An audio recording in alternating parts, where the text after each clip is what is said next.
हिंदू धर्म में जलती हुई लाश के सिर को डंडे से क्यों फोड़ा जाता है? आपने अपने जीवन में कई बार अंतिम संस्कार देखा होगा और इस दौरान ये भी देखा होगा कि जलती हुई लाश के सिर को डंडे से फोड़ दिया जाता है। लेकिन कितने लोगों को ये नहीं पता होगा कि ऐसा आखिर क्यों किया जाता है। तो चलिए आज हम आपको बताते हैं कि ऐसा क्यों किया जाता है, इसके पीछे क्या रहस्य है, इसके पीछे क्या मान्यता है। दरअसल हिंदू रीति रिवाजों की माने तो जन्म से लेकर मृत्यु तक 16 संस्कार होते हैं, जिसमें से दाह संस्कार को हिंदू धर्म में अंतिम संस्कार कहा जाता है।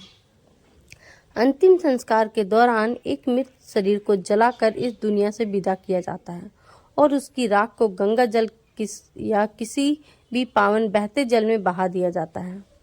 अंतिम संस्कार के दौरान भी कई तरह की रस्मों की अदायगी की जाती है, जैसे सिर मुंडवाना, मृत शरीर के चारों तरफ चक्कर लगाना और जलती चिता में से लाश की सिर को डंडे से फोड़ना। जी हाँ, हम में से कई लोग तो इस रहस्य या विधि के बारे में तो जानते ही नहीं होंगे। इस रस्म के पीछे भी एक तर्क है, जिसके बारे में हम आज जानेंगे कि क्यों हिंदू धर्म में जलती चिता में से खोपड़ी या सिर को डंडा से तोड़ा जाता है। हिंदू शास्त्रों का माने तो एक मनुष्य के शरीर में 11 द्वार होते हैं। ऐसा माना जाता है कि आत्मा या जीव मस्तिष्क के दरवाजे से शरीर में प्रवेश करती है और बेबद कम लोग जानते हैं कि आत्मा आपके कर्मों के आधार पर इन दरवाजों के माध्यम से शरीर से निकलती है। ब्रह्मरंध्र को शरीर में मौजूद 11 द्वार में से उच्च माना गया है। तो दोस्तों, आपको ये कहानी पूरी सुननी है, आधा अधूरा ना छोड़ें और सब्सक्राइब जरूर करें और लाइक करें। इसके अलावा ऐसा भी माना जाता है कि जो आत्मा सिर से निकलती है वह मोक्ष को प्राप्त करके जन्म और मृत्यु के चक्र से मुक्त हो जाती है। इस विधि को कपाला मोक्षम भी कहा जाता है। हालांकि ये विधि गुरु मार्गदर्शन के बिना हासिल करना एक कठिन काम है, इसलिए मृतक के रिश्तेदारों मृत शरीर का सिर या तो कपाली पर डंडे से मारते हैं।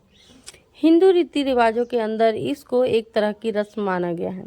एक बार जब चिता जल जाती है तो तब कर्ता मुखाग्नि देने वाला बांस के डंडे से मृत व्यक्ति की खोपड़ी पर 3 बार मारता है। क्योंकि एक बार वो आसानी से नहीं टूटती है, इसलिए 3 बार मारते। परंतु जब वो खोपड़ी या कपाली को 3 बार डंडा मारकर तोड़ते हैं तो गर्मी की वजह से वह आसानी से टूट जाती है। दूसरा तर्क यह भी दिया जाता है कि आत्मा का दुरुपयोग होने से बचाने के लिए इसे तोड़ दिया जाता है। धारणा यह भी है कि तांत्रिक लोग उस शरीर के सिर की फिराक में रहते हैं, जिससे कि आत्मा का दुरुपयोग किया जा सके और उसको प्रभाव में लेकर गलत काम करवाए जा सकते हैं। इसके अलावा शास्त्रों में यह भी लिखा गया है कि शरीर मरता है लेकिन आत्मा कभी नहीं मरती। जानते हैं आप, जब कोई मर जाता है तो उसके मरने पर आत्मा तुरंत ही दूसरे गर्भ में चली जाती है।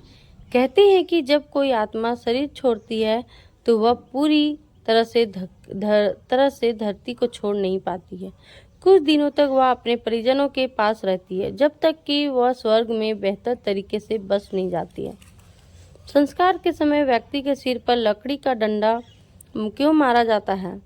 अभी तक इस प्रश्न पर जितने भी उत्तर आए हैं वह सब सामान्य अवधारणा है।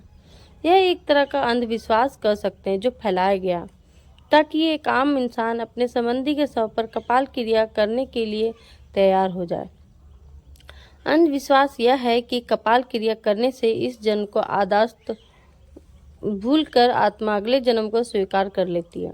दूसरा अंधविश्वास यह है कि कपाल क्रिया करने से सहस्त्रार चक्र खुल जाता है और आत्मा ज्ञान मार्ग से मोक्ष को प्राप्ति होती है। पहला अंधविश्वास तो पूर्णतया असत्य ही है। आदास्त आत्मा के साथ रहती ही है, चाहे भले ही अगले जन्म में वह उसे भूल जाए, परंतु पिछले सभी जन्मों की याद आत्मा या अवचेतन मन में हमेशा रहती है। इसलिए कपाल क्रिया का इससे कोई संबंध नहीं। जहाँ तक दूसरे अंधविश्वास का सवाल है, बहुत हद तक वह सत्य है। सहस्त्रार चक्र से आत्मा के गमन से ज्ञान मार्ग से आत्मा को मोक्ष मिल सकता है, लेकिन तभी जब आत्मा सहस्त्रार चक्र से निकले। यहाँ तो आत्मा पहले ही शरीर छोड़ चुकी है, सिर्फ सब पड़ा है आपके सामने। फिर क्यों किया जाए कपाल क्रिया? बौद्ध धर्म में खास तौर से तिब्बत के कुछ लामा मंत्रों से मृत्यु शैया पर पड़े कुछ लोगों की आत्मा संसार चक्र से निकालने का दावा करते हैं। यह एक बहुत बड़ा व्यवसाय भी बन गया है, जिसके लिए लाखों रुपए भी लिए जाते हैं। सनातन धर्म में भी समाधि द्वारा मृत्यु से पूर्व आसन लगाकर आत्मा को संसार चक्र से निकाला जाता है, लेकिन यह एक योगी ही कर सकता है, आम आदमी नहीं। फिर कपाल क्रिया क्यों और क्या यह जरूरी है? जी यह जरूरी है। यह कर्म कांड का हिस्सा तो नहीं है, लेकिन इसे बाद में कर्म कांड का हिस्सा बना दिया गया। इसका कारण थे दुष्टांत्रिक। बहुत से दुष्टांत्रिक शमशान से कपाल इकट्ठे कर लेते थे। इन्हीं कपाल द्वारा मृत इंसान की आत्मा को प्रेत बनाकर अपने काम निकाले जाते हैं। इसलिए ही अघोरियों ने इस दुष्क्रिया को रोकने के लिए यह प्रथा चलाई कि सभी की कपाल क्रिया कर दी जाए। जब कपाल ही नहीं रहेगा तो उससे कोई दुष्क्रिया नहीं होगी। यह कारण किसी को बताया नहीं जाता, अन्यथा कोई इसे मानेगा नहीं। परंतु मानने या न मानने से तांत्रिकों को तो कोई फर्क नहीं पड़ता ना। समय समय पर ऐसे केस आते ही हैं जहाँ कोई अच्छी आत्मा को भी प्रेत बनाकर गलत कार्य करवाए जाते हैं। इसलिए यह क्रिया जरूरी है। दोस्तों, आप लोग को ये जानकारी कैसी लगी ज़रूर बताएं और लाइक करें, सब्सक्राइब करें और ज़्यादा से ज़्यादा लोगों में शेयर करें ताकि वो भी इस हिंदू धर्म को जान सके। धन्यवाद। मिलते हैं अगले वीडियो।